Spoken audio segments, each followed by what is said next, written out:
glad you're here. If anxiety has been a quiet or maybe even a loud presence in your life lately, well, you're definitely not alone. Today, let's take a gentle pause together. We'll explore what anxiety feels like, some ways to manage it, and how you can begin to move toward more calm, more clarity, and, self-understanding. For so many of us, anxiety isn't just a fleeting moment of unease. It can feel like this heavy, sort of invisible weight, just always there. Someone shared with us recently how she often feels a hum beneath everything, even when nothing specific seems wrong. And it's this pervasive feeling that can really interfere with daily life, your work, your personal connections, even just finding a moment of peace.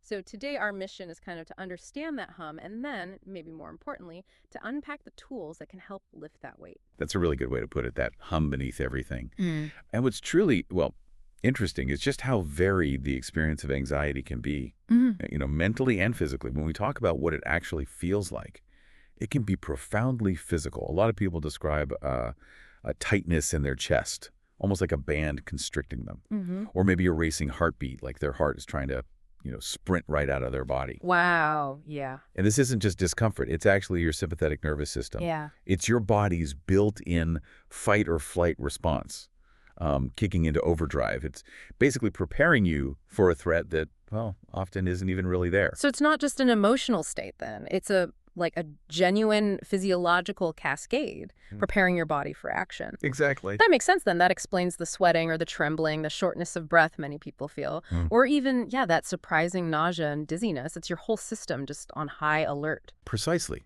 Your body is literally channeling energy away from normal functions, like digestion. It sends it to your muscles, your senses, preparing you to, run or fight. And that redirection, that can lead straight to that feeling of breathlessness or an upset stomach. Right. And then, of course, there's the mental landscape of anxiety. This often involves just a constant stream of worry, even when there's no immediate, clear danger in front of you. It's like your mind is always scanning for threats, sort of constantly running what-if scenarios. Wait, what ifs? Yeah. And this overthinking, it can make it incredibly difficult to focus. It leads to what many people describe as a brain fog, A foggy feeling, yeah, I've heard that. where clear thought just feels, well, just out of reach. And along with that fog, sometimes there can be those irrational fears that just seem to pop up out of nowhere. Or maybe just a general sense of restlessness, irritability even. Yes. It really does impact every single aspect of your day. It's just so important to remember that, okay, while each person's experience is unique, the feelings anxiety creates are incredibly real. And if you're feeling this way, your experience is absolutely valid. That validation is so crucial. Just knowing that what you're feeling is real and that it's widely experienced, that can be the very first step toward feeling less alone. Yeah. Like you're not battling something totally unknown. Okay, so once we recognize that and validate what anxiety feels like, the natural next question is, okay, what do we do about it?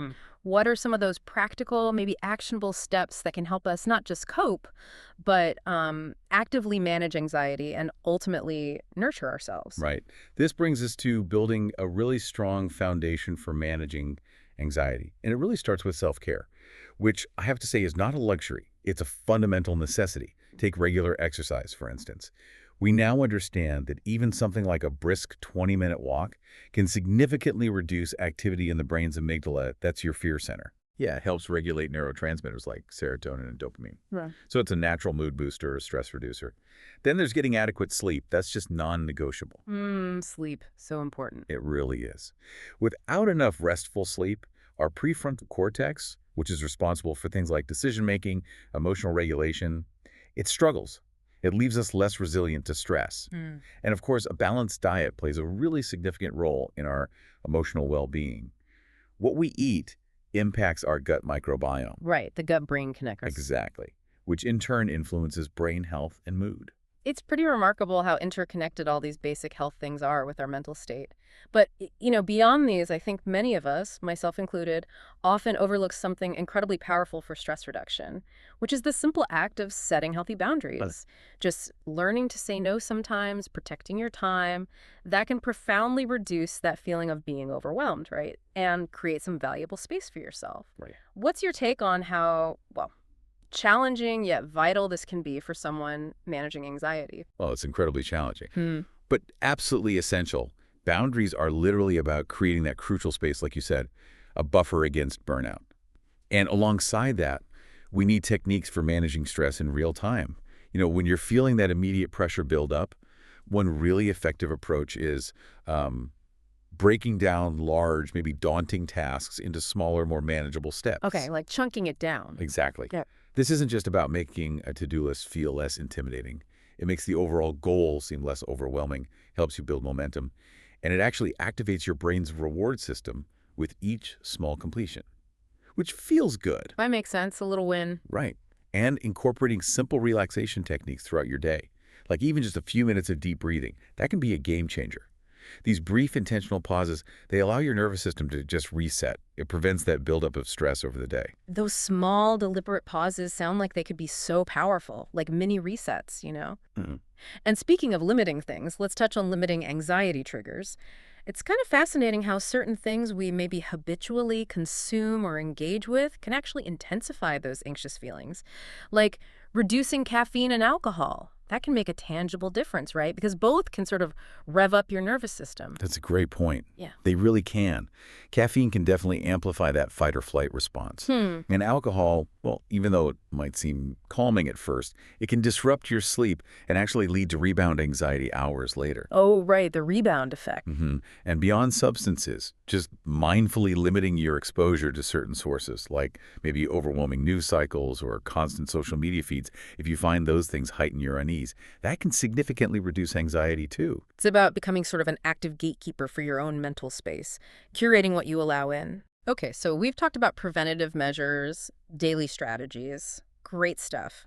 But what happens when anxiety still strikes, despite all our best efforts? Because, let's be honest, it often does. For someone experiencing that hum beneath everything, like we talked about, what are the immediate tools they can grab onto? When anxiety suddenly surges and they just need an immediate sense of calm, some control, right now. Yes, this is where those immediate, in-the-moment techniques come into play, helping you find your footing when anxiety feels overwhelming.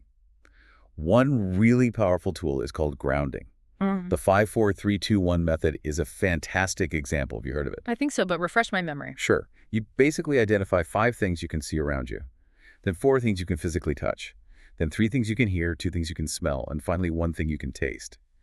This process, it isn't just a distraction. It actively engages your prefrontal cortex. Okay. It shifts blood flow and neural activity away from the emotional, sort of reactive parts of your brain, effectively resetting your immediate response and anchoring you firmly in the present moment. Wow, that sounds like a really wonderful way to interrupt a spiral. To bring yourself back to the here and now.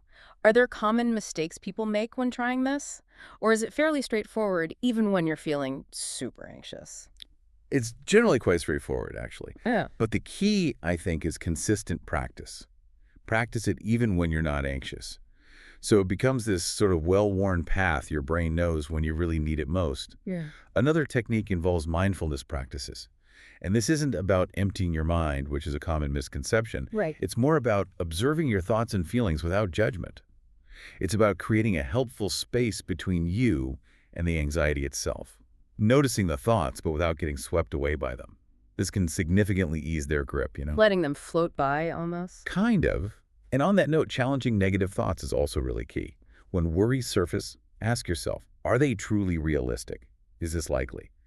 Often, simply questioning and maybe reframing common cognitive distortions like catastrophizing, where you always imagine the absolute worst, can help diminish their power. So it's about not just accepting every thought that pops into your head as the gospel truth, but actively questioning, reevaluating. Exactly. Taking a step back. That makes a lot of sense. And I'm guessing breathing exercises would also be right here in this category of immediate relief, given their direct link to our nervous system. Absolutely. Breathing exercises are incredibly effective. They directly influence your vagus nerve, which plays a major role in your parasympathetic nervous system. That's your body's rest and digest mode. Slow, deep breathing, like, for example, inhaling for 4 seconds, holding gently for 4, then exhaling slowly for 4 seconds. That sends a direct calming signal to your brain. It actively reduces that fight or flight response. Simple but powerful. Very. And finally, never underestimate the profound power of just talking to someone, sharing your thoughts, your feelings with a trusted friend or family member or maybe a counselor. That can bring tremendous comfort and sometimes offer new perspectives you might not have considered on your own. It creates that avenue for connection, for processing, breaking the isolation that anxiety often fosters. These are such vital tools for those really acute moments when anxiety feels like it's just taking over. But sometimes, despite all these incredible strategies, anxiety can still feel like it's running the show. So, when does it get to the point where maybe it warrants seeking professional support? And it's so important to emphasize, like you said, reaching out is actually a sign of incredible strength, isn't it? Not weakness at all. You're absolutely right. Recognizing when to seek professional help is a really profound act of self-care. And there are some pretty clear indicators, like if anxiety consistently impacts your ability to work or study or maintain your relationships in a really significant way, that's a strong signal. This isn't just about, performance. It's about the sheer cognitive load anxiety places on you, making everyday tasks feel insurmountable sometimes. Yeah, that makes sense. It's exhausting. It is. Also, if you find yourself experiencing persistent physical symptoms that seem to accompany your anxiety, things like ongoing headaches, maybe chronic fatigue or digestive issues that, doctors can't otherwise explain, it might be time then to explore deeper support. Therapy can provide a truly safe, structured space, a space to address the underlying causes of your anxiety and help you build robust strategies for navigating it. Not just coping, but truly navigating with real growth. And when we talk about therapy, I know there are different approaches, right? Each offering unique benefits. We're focusing here on the general ways these therapeutic paths can help you, the listener. So, some approaches really focus on shifting those thought patterns, like identifying unhelpful negative thinking loops. Like the catastrophizing we mentioned. Exactly, where you always imagine the worst outcome and then learning how to reframe them, right, to enable healthier responses to life's challenges. It's like literally changing how your mind works for you instead of against you. Yes, that cognitive shift is incredibly powerful. Gives you back some agency over your own thoughts. Other approaches might focus more on cultivating presence. They teach techniques to stay grounded in the moment, which helps reduce that overthinking and promotes emotional balance.